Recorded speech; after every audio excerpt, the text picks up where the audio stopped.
Eður leikmaður ársins í bónusdeild karla. Það hefur nú oft verið sagt og mér finnst gaman að minnast á þessa pælingu svona við þetta tilefni. Ef þú valinn bestur í einhverju deild, þá áttu mögulega að vera að spila í einhverju annarri betri deild. Hvað finnst þér um það? Já, þetta ágætis pæling.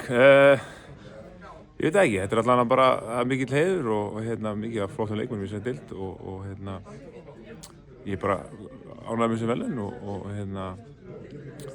en líka bara ánægður í KR og gaman að spila fyrir KR, þannig að ég held að ég sé bara einbættur mér að því tímabili og úrslitakeppnin sem framundan.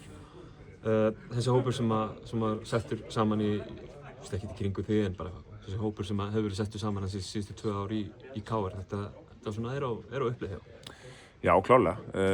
Þetta er búið að vera skemmtilegt tímabil, svolítið upp og niður fyrir áramót og svo svona fundum við samsetningu sem er búin að vera mjög góð og búin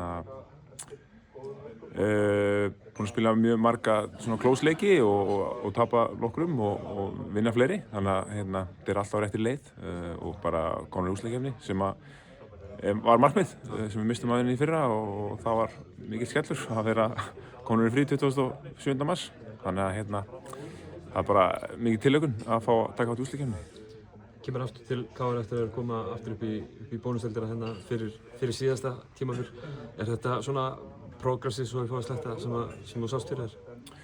Já, klárlega. Ég meina, ég held að það sé svona gaf augalega eftir tímabilið fyrra að þú veist, það var eitthvað þarna. Ég meina, við fórum í bikarúrslit og rétt mistum af úrslitakeppni í deild sem var mjög sterk.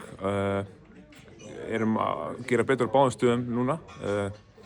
Og svo náttúrulega bara, þú veist, eins og ég sagt í allan vetur þá þessi deild bara þannig að þetta eru 12 lið sem eru öll mjög vel mönnuð og þetta er bara stríð hver einasti leikur, þannig að það er bara mjög gott að vera komnir inn í úrslitakeppnina og svo bara sjá hvað setur.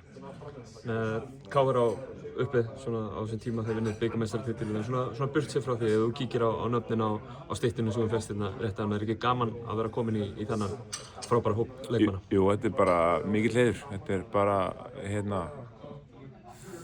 allt frábæri leikmenn sem maður hefur spilað með, spilað á móti, horft á alast upp þegar maður var alast upp og þetta er bara mikill heiður.